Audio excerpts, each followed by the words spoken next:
Welcome to my channel GIC. Subscribe for daily IELTS Listening Test. Now turn to Section 1. First, you'll have some time to look at questions 1 to 4.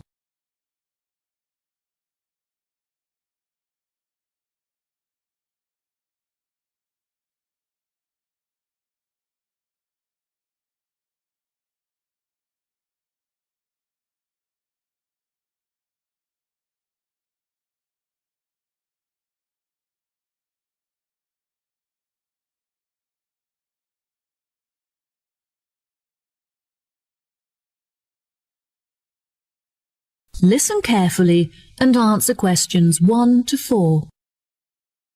Hello, how can I help you today? Yes, hello. I'm just phoning you as I have seen an advertisement on your website for a property that I'm interested in renting. If possible, I'd like to find out some more information before I organise a viewing. No problem at all. What is the address of the property that you'd like to inquire about? It's 21 North Avenue. Okay, what is it that you'd like to know? First of all, I'd like to know what facilities the office has, as I need to make sure that it'll be suitable for my advertising company. I see. The office contains a large open-plan space with a wide frontage onto a busy street with lots of passers-by, so your business would have a really good street presence. There is also a toilet and newly refurbished kitchen equipped with a dishwasher and oven. Wow, that sounds great. I'd definitely like to register my interest. Okay, perfect. I just need to take some details from you, if that's okay. What is your full name? Jonathan Smith. And what position do you hold in your company, Jonathan? Until recently, I was sales manager. However, I've recently been promoted to regional manager, so I'll be in charge of running our new office. Can I ask where the office is located? Yes, of course. It's located downtown, just around the corner from Royal Square Shopping Centre. That's a bit too far out of the centre for my liking. I'd much prefer to be located in close proximity to the station. Do you have any property located in that vicinity? It would help me to narrow down the results if you could tell me how many employees you intend to have working in the office. Our branch is made up of 30 employees, and we'd like some extra space for meetings and presentations. Most average office spaces are around 8,000 square feet, but it sounds like you would need more space than that. I think that 10,000 square feet would be more suitable for your needs. Now, let's see, we have 10 properties that match those criteria, so let's try and narrow it down. Before you hear the rest of the conversation, you have some time to look at questions 5 to 10.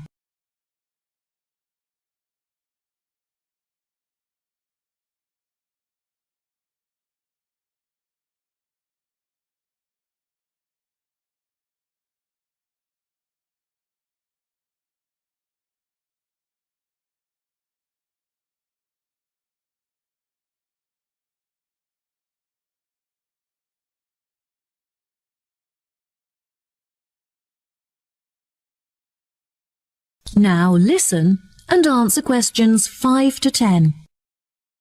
Do you have any other requirements? Well, we'll need access to the office 12 hours a day, but security should be 24-hour.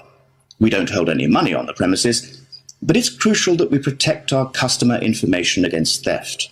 Okay, anything else?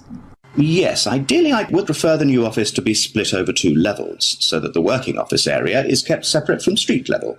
That will enable us to locate a reception at ground floor level to welcome customers when they arrive. And are there any particular facilities that you need? Our employees work very hard throughout the day, and I want to make sure that they're well nourished. It would therefore be ideal if I could provide them with a kitchen to cook hot meals at lunchtime.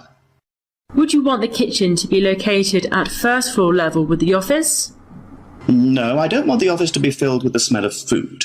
It would be better if the new office had a basement where we could locate the kitchen and staff room area to keep it at arm's length from the workspace. Okay, I have now narrowed the search to 2 available properties. Do you have any other requirements that could narrow our search down to 1 result? All of our office staff will be working at desktop computers, so I'll need the office to be equipped with at least 40 power sockets if possible. Anything else? Studies have shown that exercise is very important for maintaining happiness and healthy brain function. In an office environment, it's very difficult to get sufficient daily exercise, so it would be great if they had access to a nearby exercise area. One of the available offices is located next door to a gym. Would this be suitable? Yes, absolutely. A gym is exactly what I was thinking of. Brilliant. Do you need the office to be furnished? I don't think so. I already have some furniture, so I would prefer to bring this myself. That's no problem at all. And before I forget, we will definitely require Wi-Fi access, as much of our work and customer recruitment is carried out online. No problem. It sounds like the property will suit your needs perfectly. I've taken the liberty of booking you a viewing at 3 p.m. on Thursday, so you can see it for yourself. Is there anything else I can help you with today? No, I think that's all the information I need. Thanks very much for your help. No problem. It's been my pleasure to be of assistance. Goodbye.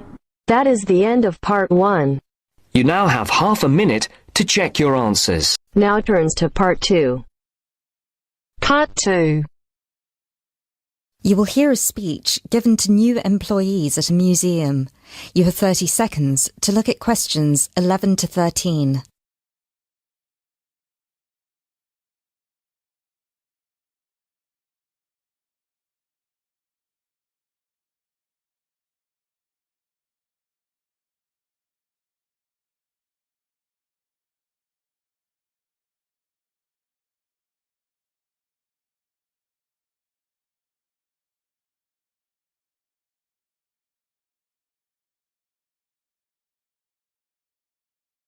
Now listen carefully and answer questions 11 to 13.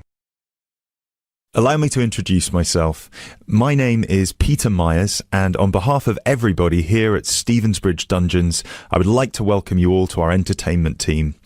This year, the hiring process was especially competitive, and it might interest you all to know that for every position there were almost 30 applicants, so you really are the best of the best. In a moment, I will take you on a tour of the museum so you can get an idea of what the space is like. But first of all, I would like to show you around the staff room. Our staff room is located at the back of the building over here. You will notice that there are two entrances to the staff room.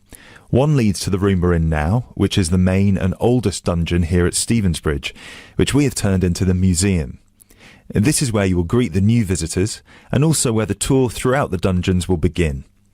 I should mention now that we only ever send visitors through as part of a group, so even on the busy days you will still get roughly 10 minutes of free time between each group. Make sure you use that time wisely, because you'll need to get straight back into character as soon as it's over. Now look at questions 14 to 20.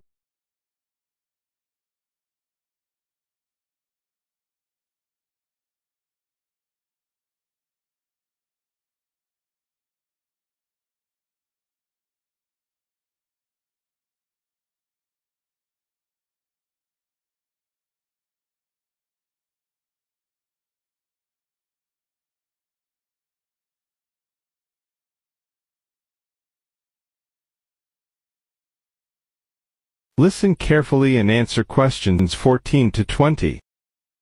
Right, follow me and I'll show you the layout of the museum. From the museum, we can pass through this door near the interactive display into the staff room. From here you can see the steps at the far side in the opposite corner that lead outside into Berwick Street. When you arrive for a shift, it will be much easier for you all to come in the Berwick Street entrance directly down the steps to the staff room.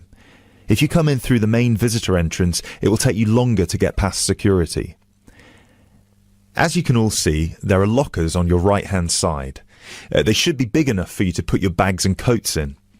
You'll get given keys later that work with any of the lockers in here. Over on the other side, past the lockers, is our most exciting area. This is where our wardrobe and makeup will take place. Every shift, you will be transformed from normal people into grotesque medieval prisoners. If you're lucky, you get to be the jailer, but even they rarely bathed in those days.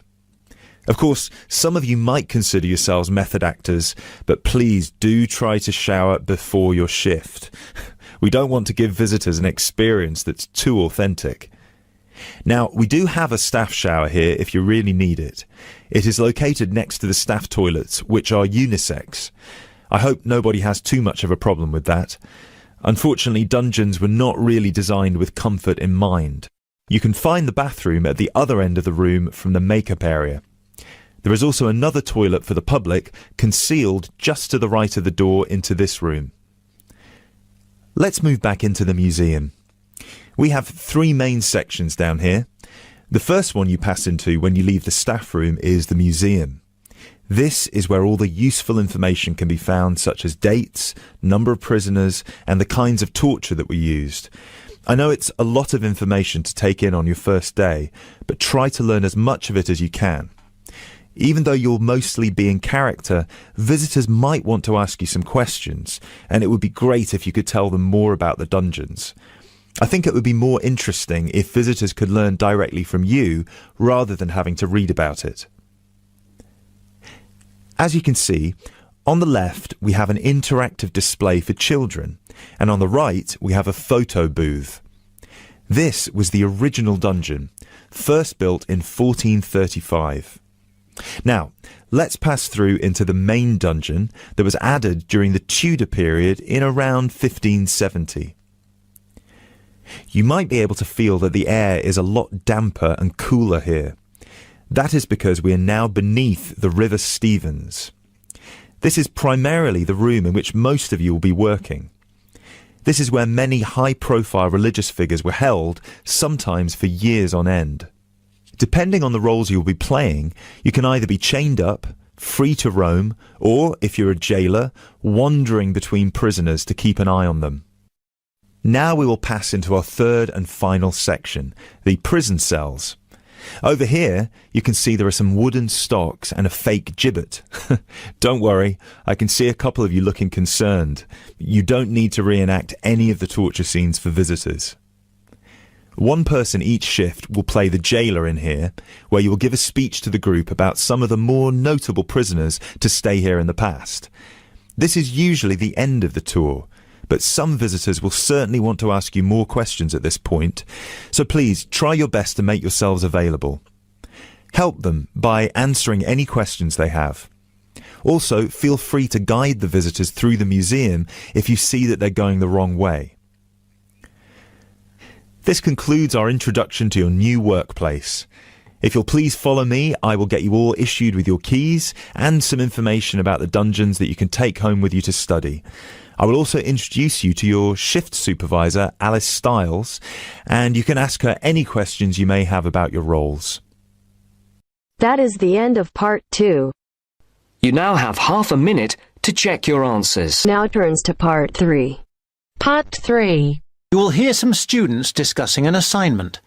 Now you have some time to look at questions 21 to 24.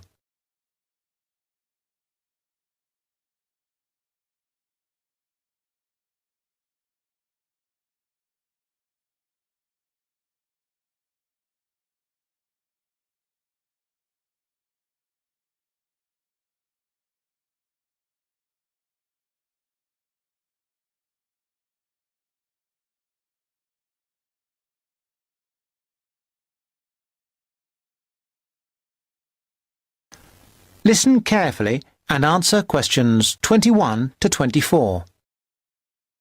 Well, Fiona, we certainly have a lot of work to do this weekend. I wish now I hadn't spent so much time on my other assignment. Don't say that. You did really well. 80%. Yes, but this is different. It's not hard, really. It's just all a bit of a rush. We had loads of time to get the other one right, but this one is all a bit pressured. That's what makes me anxious, despite the preparation we've done. You shouldn't worry. What could go wrong? Look, let's look through what we can do to make sure it's okay. Well, the main difficulty that's bothering me is about defining the terms of reference. It's supposed to be about approaches to social welfare, right? Yes, but we're not expected to give a survey of what that means. That's not the point. We're supposed to be comparing the way welfare is approached in collectivist societies and what you might call capitalist societies. So we can concentrate on just that contrast? Yes. The other thing that bothers me is that I'm not really committed to either view. Well, I have strong opinions of my own, but that's not supposed to colour my judgment. How do you mean? Well, what you write for this is supposed to be unbiased. It specifically says that you shouldn't give a personal view. But Professor Green has a personal view. Yes, but that doesn't mean that we have to agree with him. And I don't think we'll do any better if we do. And how long does it have to be? The maximum is 4,000 words. What?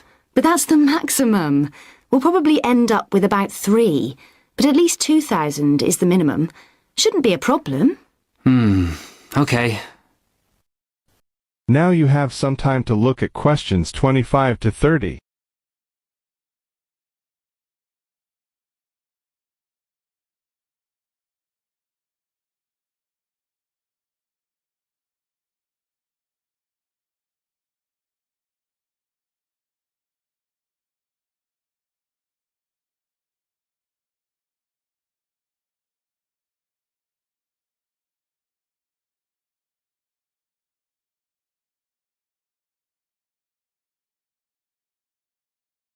Now answer questions 25 to 30. Now, where can we get some information on all this? Well, we could ask Olive over there. Olive, you did this assignment last year, didn't you? Not this one exactly, but something similar. The most important thing is to get Professor Green's lectures on the welfare state. Is he good? Oh, very good. Didn't you know he was lecturing? No idea. Well, he is. He's at the Beckett building on Tuesdays. I think he's starting this week, so you'll be able to get the series of 6. He deals with the underlying philosophy as well as the economics of it all. It's at 10 a.m. I'd go myself, except that I have too much to do. And what about reading? I've got the reading list here. As usual, it has far more titles and references than we can possibly read in the time. I haven't even got a reading list. Where did you get that from, Mike?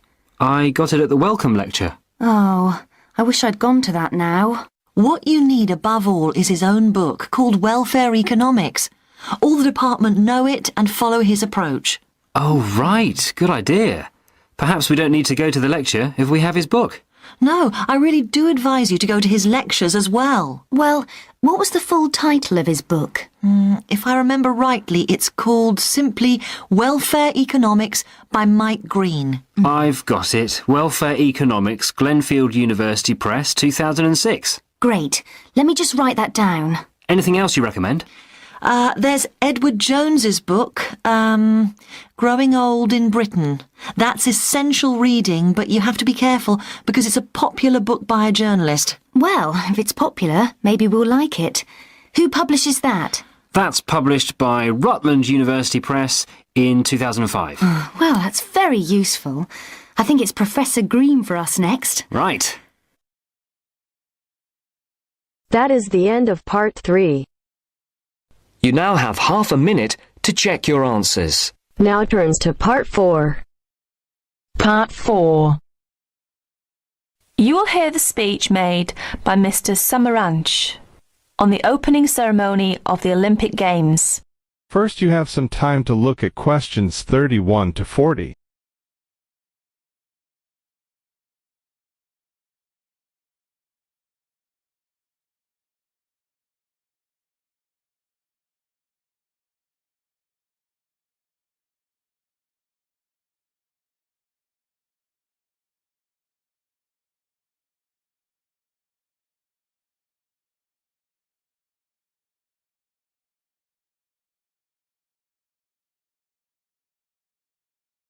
Now listen carefully and answer questions 31 to 40. Here is the President of the International Committee, Mr. Samaranch's speech at the opening ceremony of the 26th Olympic Games. I'll read it for you. On behalf of the International Olympic Committee, it gives me great pleasure to welcome you to the Games of the 26th Olympiad, Sydney 2000. The goal of the Olympic movement is to contribute to building a peaceful and better world by educating youth through sport practice without discrimination of any kind and in the Olympic spirit. In the spirit nations and youth of the world come together every 4 years to celebrate the world's largest sporting festival. SOCOG has organised these sporting competitions in consultation with the international federations responsible for each sport. This is through nomination of technical officials, specification of technical requirements, and the cooperation with IOC and SOCOG on venue and other preparations. We thank each international federation for their vital efforts in the preparation of these Millennium Games. The Sydney 2000 Olympic Games is also the centenary of women's participation. With a record number of events and disciplines for women at the Games, the Olympic movement continues to recognise and support the vital role of women in sport. As we embark on a new millennium, it is the Olympic Games that will continue to unite the world and celebrate humanity. That is the end of section 4. You now have half a minute to check your answers.